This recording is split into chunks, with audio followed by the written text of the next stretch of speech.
Como sempre é bom revisar, que nunca faz mal para ninguém a gente revisar conceitos que a gente aprendeu.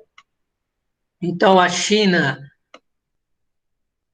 abraça o socialismo e implanta o comunismo, tudo bem? Então, olha que legal. Então, você tem, já de cara, uma caca aqui, né, Carol? Por quê? Poder central e único, né, que é o Estado, se você estudou Marx direitinho, você sabe muito bem que o Estado ele vai apenas organizar a transição do mundo anterior para o comunismo. Assim que o Estado fez essa transição, fez essa mudança, o que acontece com o Estado? Ele some, isso aí está no Marx, tá? É a ideia de que todos somos iguais, é a ideia da planificação da sociedade, é uma palavra nova. É uma palavra que eu não costumo usar muito, tá?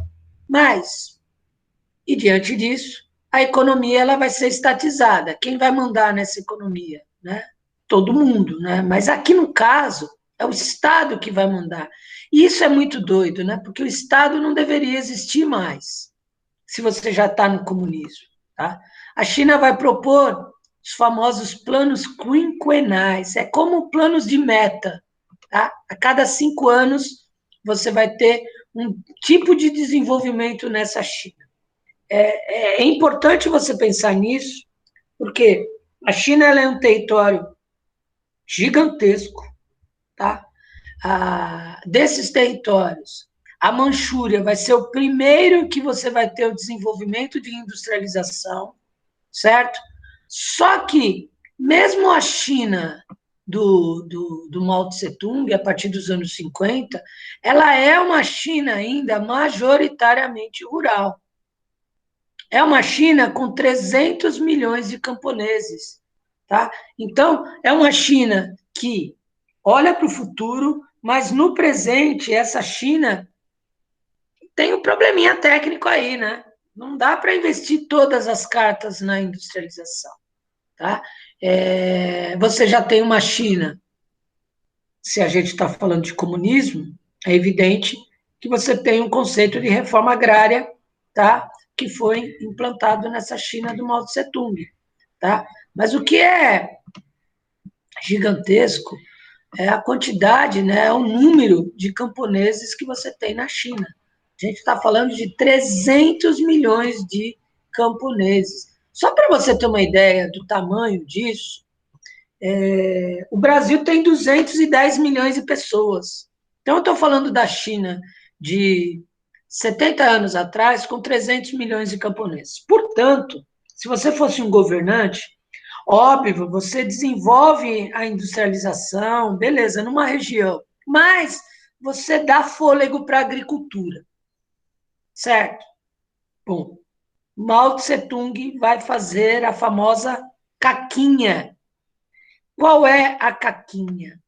Ele vai desenvolver um projeto que é óbvio que eu não vou falar em chinês qual é o nome em chinês para não humilhar em vocês, eu vou falar o nome em português mesmo, que já tem um spoiler aqui, né? Fracassou. O grande salto para frente. Qual é a graça do grande salto para frente? Né? E no caso da China, sem fazer piadas, porque aqui a coisa é muito séria, parece que o grande salto para frente jogou o chinês num precipício sem fim. Porque o que acontece? Qual é a ideia geral do grande salto para frente?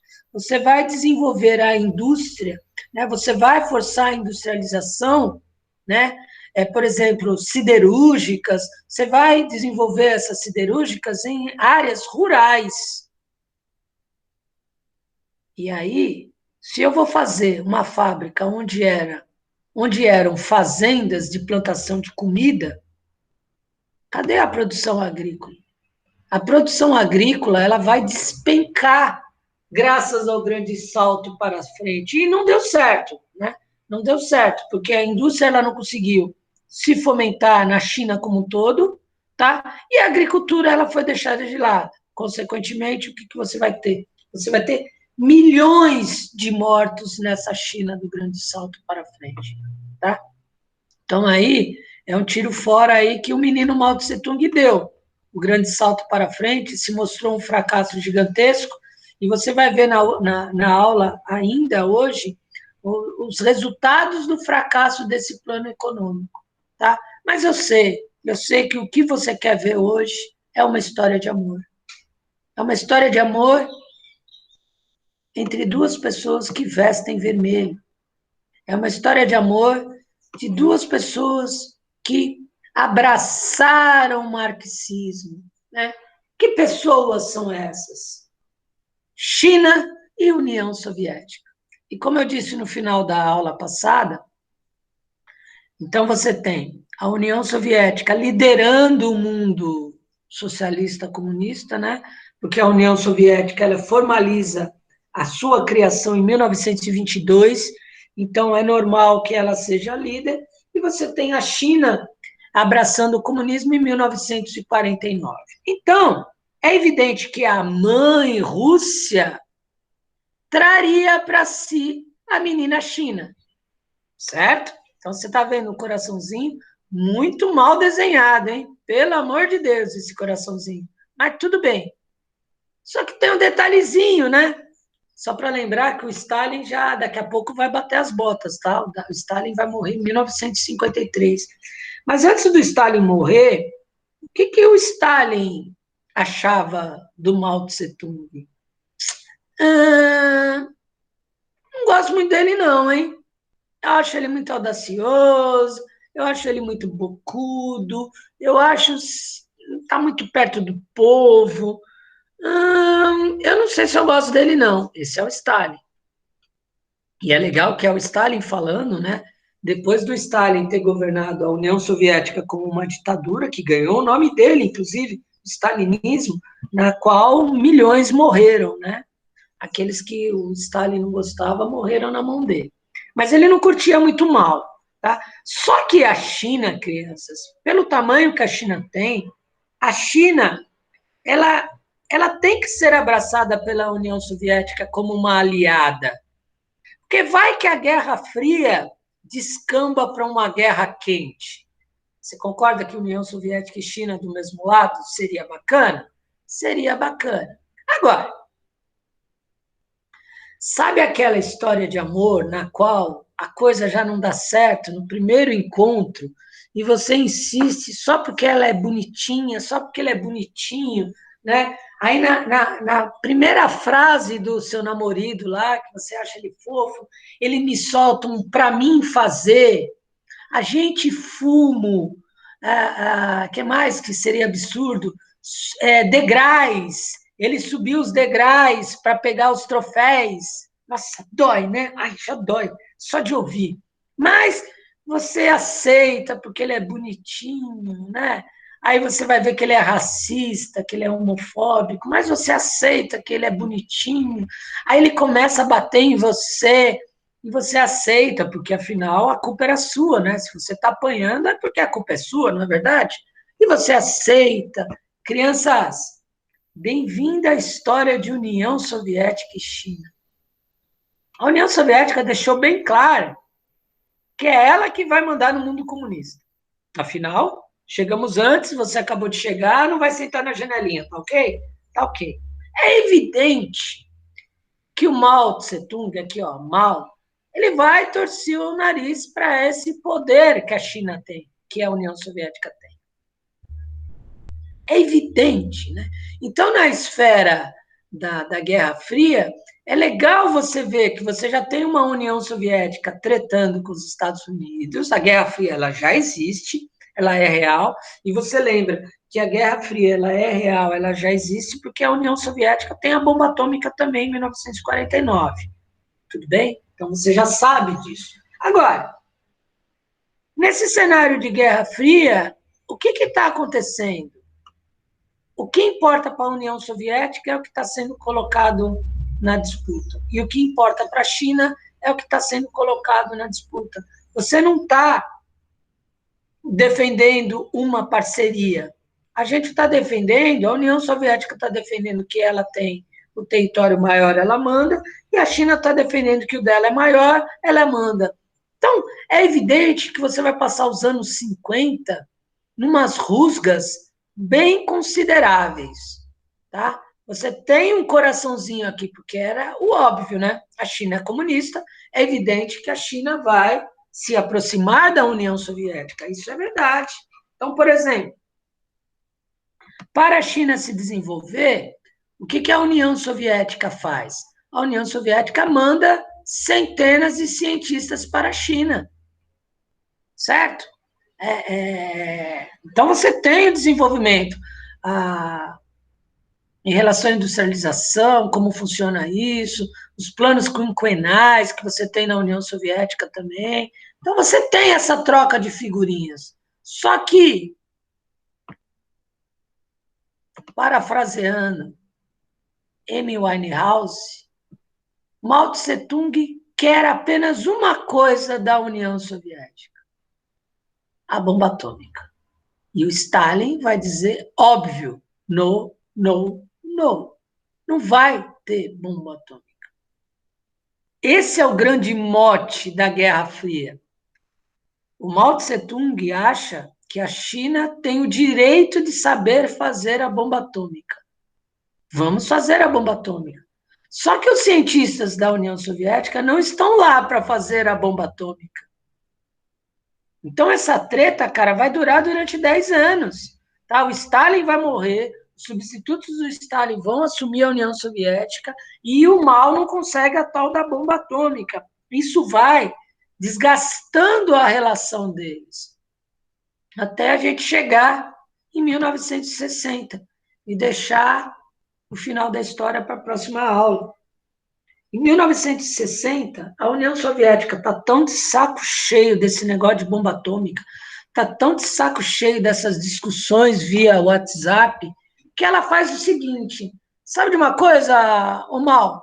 Eu vou trazer os cientistas de volta. Volta para cá. Até o cientista que estava lá para ensinar, entre aspas, a bomba atômica para os chineses, até esse sumiu do mapa. Voltaram todos para a União Soviética. E é evidente que a China ficou pé da vida. Tá? Ainda você não tem um rompimento oficial entre China e União Soviética. Você o terá só na próxima aula. Por quê? O rompimento da China, que é comunista, com a União Soviética, vai trazer consigo uma aberração, que é a aproximação da China com os Estados Unidos. Como assim, Pro? Você falou isso na outra aula, eu achei que você estava zoando com a minha cara. Não faz sentido China se aproximar dos Estados Unidos. É isso mesmo, tá certo, tá? Você vai ter esse debate entre eles lá, isso é muito doido, tá? Se você assistir o filme Forrest Gump, você vai lembrar que, além do filme ser fofo, que o Forrest Gump, o que acontece? Várias peripécias, né? E numa dessas peripécias, o Forrest Gump acaba aprendendo a jogar ping-pong. Não usem o termo ping-pong, tá? É tênis de mesa. Mas a gente vai usar porque a gente é debochado. Aí o que acontece? O tênis de mesa é o esporte nacional da China, não sei se vocês sabem, né? Aí, em 1972, eu já estou adiantando a aula da semana que vem, mas a próxima aula, mas é legal esse spoiler, pegando o filme do Forrest Gump como brincadeira. O que acontece? Os Estados Unidos se aproximam da China e o Forrest Gump, como era o grande jogador da China, o que ele vai dar dos Estados Unidos? Ele é convidado para representar os Estados Unidos numa visita oficial na China nos anos 70. Acho que o Nixon vai nessa reunião também. O Nixon, para quem não sabe, é o presidente norte-americano da época, que vai sofrer um impeachment daqui a alguns anos por causa da bendita corrupção, safadezas, safanagens, aquilo tudo que você está careca de saber que existe. E aí mostra no filme essa aproximação entre chineses e norte-americanos, que é surreal. Tudo bem? É surreal. O que vai dar de China e União Soviética a gente vê na próxima aula. O que é legal voltar aqui é para o âmbito local. Quando você tem milhões de mortos na China, por causa do grande salto para frente que levou todo mundo para o abismo, né, para o precipício, Dentro do Partido Chinês, e aqui é importantíssimo, crianças, por favor, fiquem atentos. E o que nasce na aula de hoje vai ser levado adiante nas próximas aulas, por exemplo, que vai forçar a queda, a ascensão a revolução cultural na mão do Mao Tse-tung. O grande salto para frente foi a oportunidade que muita gente dentro do Partido Comunista Chinês de reclamar e de questionar o governo, a presidência do Mao Tse-tung, certo? Tem muito intelectual dentro do Partido Comunista, por exemplo, que não aceita a China brigar tanto com a União Soviética, que não aceita tantos caprichos do Mao Tse-tung, tá? Se a União Soviética não quer nos ensinar a usar a bomba atômica, tudo bem, mas é importante os chineses estarem trocando figurinha com a União Soviética, porque os chineses estão se desenvolvendo. A União Soviética, ela é uma potência. É assim que os intelectuais chineses do Partido Comunista estão vendo essa relação conflituosa entre China e União Soviética. Que o menino Mao Tse-tung deveria baixar a bola, porque ele não está fazendo a coisa funcionar, certo? Então, e aí, é evidente que quando você explana, quando você apresenta esses problemas, você acha que o Mao Tse-tung... Cara, se o Stalin não gostava do Mao, é porque o Mao era uma pessoa com mínimo de postura, entendeu? Ele não vai levar desaforo para casa. E aí é evidente que o Mao Tse-tung vai começar a brigar com os intelectuais. É aquela discussão que você tem, assim, que aqueles que pensam não estão na rua, e aí você tem uma rachadura. E aí é evidente que o Mao vai se colocar ao lado do povo e vai começar a dizer para o povo que os intelectuais não sabem governar, que eles não sabem dizer, que eles não estão do lado do povo, tá? Que o único que está do lado do povo é ele, blá, blá, blá, blá, blá, blá. Você já viu essa história em vários outros canais. E você tem que falar da economia chinesa. Ela não está se desenvolvendo. A China, nos anos 50, no início dos anos 60, a China está ficando para trás. E não era isso que a Revolução queria em 1949. Tá? Então, é evidente que a China vai, de novo, quebrar o pau entre si. Tá? Forte convulsão social. E nessa convulsão social, tá? Já jogando um spoiler para a próxima aula, o que acontece com o Mao Tse-tung? Ele, não sei se você sabe como funciona a divisão no Partido Comunista. Você tem o secretário-geral do partido e, dependendo do país, você pode ter um presidente. Na China era assim. Na União Soviética, não. Na União Soviética, o secretário-geral automaticamente já era o presidente. Eu nem sei se usa-se o termo presidente na União Soviética, mas secretário-geral do Partido Comunista você tem, tá? Que não deveria nem existir, porque comunismo deveria ser todo mundo igual, tá? Mas falando de como os seres humanos adaptam, né? Então, a crise dentro do Partido Chinês, ela é real e ela é muito forte, ao ponto de derrubar o Mao Tse-tung da presidência. Mao Tse-tung, ele é afastado da presidência chinesa. Só que lá na China, o Mao Tse-tung também é o principal secretário, é o principal líder do Partido Comunista Chinês. Então, ele perdeu a coroa de presidente, mas ele não perdeu a coroa de líder do Partido Comunista. É evidente que vai dar ruim para a próxima aula. É evidente que você vai ver isso na próxima aula, tá? E essa próxima aula você já tem uma coleção de ais. Ai, ai, ai. O que vai rolar disso, tá? É interessante você perceber essa China que ela não consegue se estabilizar, tá? Isso só vai acontecer a partir dos anos 70, quando você já não tiver mais um mal no meio do caminho, tá? Só que é importante para a gente acabar a aula. As rupturas, elas estão formadas lá.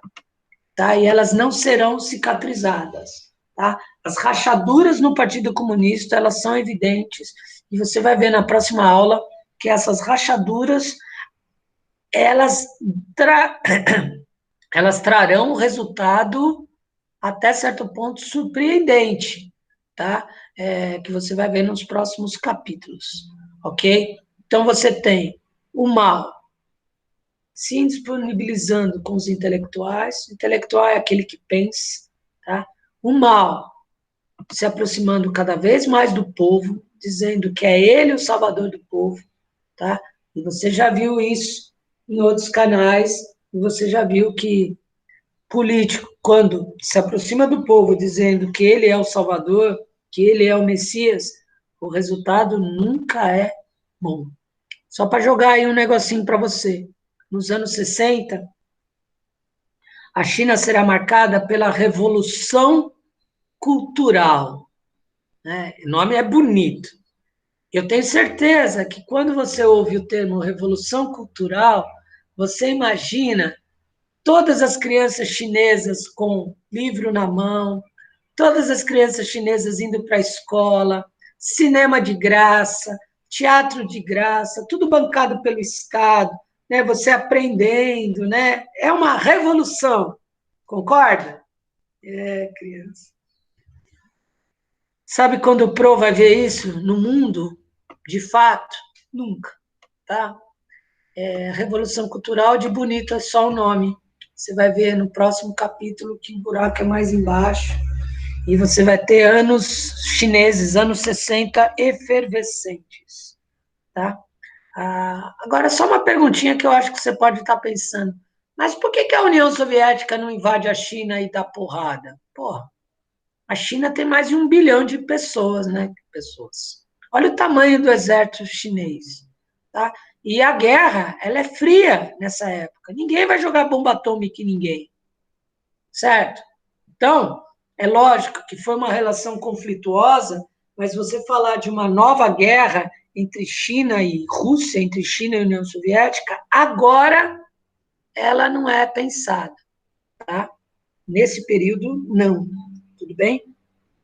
Você tem rompimentos diplomáticos, do tipo, você é chata, você é feia, você é boba, eu não quero mais falar com você, corta o dedinho aqui e acabou, tô de mal, Belém, Belém, não quero mais saber de ninguém, beleza? Acabou assim, tá? São as discussões diplomáticas. Porque anos 50, crianças, se você pensar em qualquer conflito nuclear, em qualquer bombinha, em qualquer guerrinha, e você está tendo a Coreia, né? Você lembra lá da nossa aula sobre Guerra Fria? A Coreia, ela está em guerra em 1950 até 1953, né? Que vai dividir a Coreia entre comunista e capitalista. Você imagina se um dos dois joga bomba atômica aí? Tá? Ninguém quer isso. Por isso a ideia de Guerra Fria. Tudo bem? Então, na aula de hoje, a treta dentro do Partido Comunista, ela é ideológica, ela é de palavras. E a treta entre China e União Soviética também é uma treta diplomática, por enquanto, tá? Só que os Estados Unidos, não sei se você viu, eles estão aqui, ó, estão zanzando, tá? Porque para os Estados Unidos, você tem um mercado como o mercado chinês, pô, né? Se a Júlia tem uma fábrica de tampa de garrafa e ela cobra R$ 1 por tampa de garrafa, e se a Júlia vender só para a China e cada chinês comprar uma tampa de garrafa, olha quanto a Júlia vai ganhar. R$ 1 bilhão só com a tal da tampa. Então é um mercado muito grande. Por isso que você não vai ver filme da Marvel fazendo piada com chinês. Você é besta? Você acha? Você acha mesmo que vai ter piada, como havia nos anos 80, nos anos 90, né? Que você chamava o chinês de japa, por exemplo. Aquele filme lá do Matt Damon, Perdido em Marte, é isso? Mais mais um problema do Matt Damon, né? Porque ele sempre tem que ser salvo em algum filme. Quem é o herói do filme, lá na parte final? É a China. Por que Hollywood deixou tão claro? Porque ela queria que 1 bilhão de chineses assistisse o filme, tá? E aí tem uma coisa legal, né, sobre essas coisas de série. Se você assistir Space Force, que é do Steve Carell no Netflix, que é uma série de humor, mas é humor, não é aquela coisa bobona adolescente de ficar rindo para qualquer coisa. Né? É inteligente a coisa. Talvez você não goste. Mas Space Force ele é tão doido e tão inusitado que lá o inimigo do Steve Carell é a China. A China chega na Lua primeiro, a China destrói a base norte-americana. É lógico que tudo é uma grande piada, tá? Porque o norte-americano político ele não pode falar mal da China, ele não é besta, né? Já pensou a China romper contratos comerciais com os Estados Unidos? Você está louco? Então ninguém fala mal, mas no Space Force tá lá. Uma coisa que na China tem, né? O Trump olha para a China como inimiga. Só que o Trump ele não é burro, o Trump não vai fazer piada com o chinês, porque ele está pensando na economia também, sabe? Mas é doida essa relação, como funciona a diplomacia. E sim, Estados Unidos e China, na próxima aula, começarão uma relação que você tem até hoje, que é surreal, mas ela está aí até hoje. Beleza?